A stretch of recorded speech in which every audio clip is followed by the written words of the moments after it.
Hello,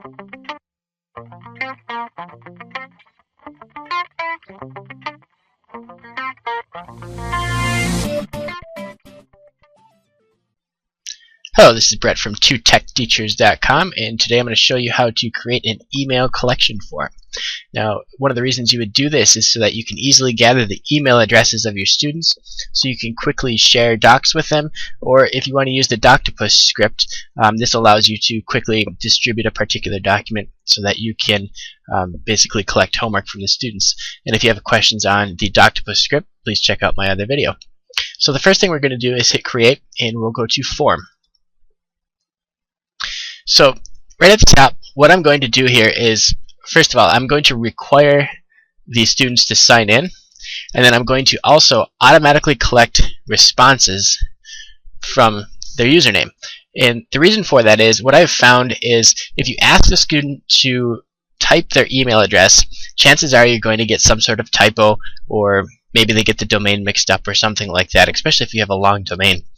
And what ends up happening is you'll be sending out these assignments and they don't end up getting it. So I actually don't even ask them for the email address anymore. I'm just simply asking them for basic information, and this is what's giving me the email address right here. So the title of my form is going to be Email Collection Form.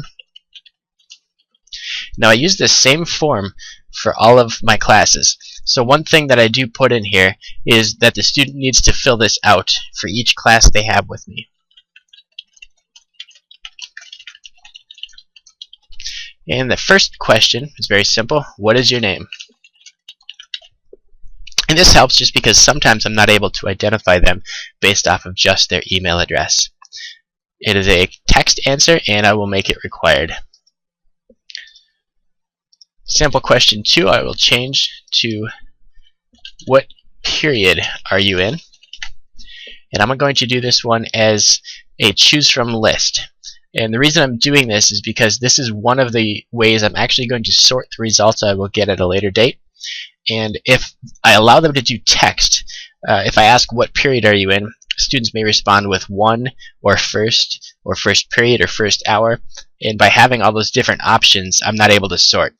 So I'm just going to simply go through here and number to 8, since we have an 8-period day.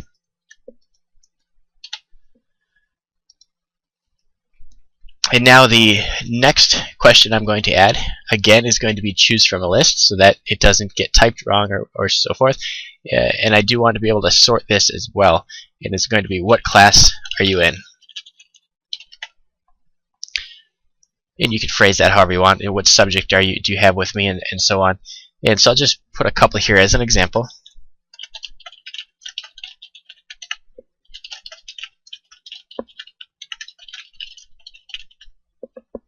And I'll make that required as well, and hit done. And I'll go ahead and save this. Now as I go ahead and jump back to this, you'll notice I have a timestamp along with the username and then the 3 questions that came up. And this username is going to end up being the student's email address automatically as long as they were logged into their Google account to fill out your form. Now they have to be logged in because we checked that box that said they must be logged in. So now, how do you distribute this to students?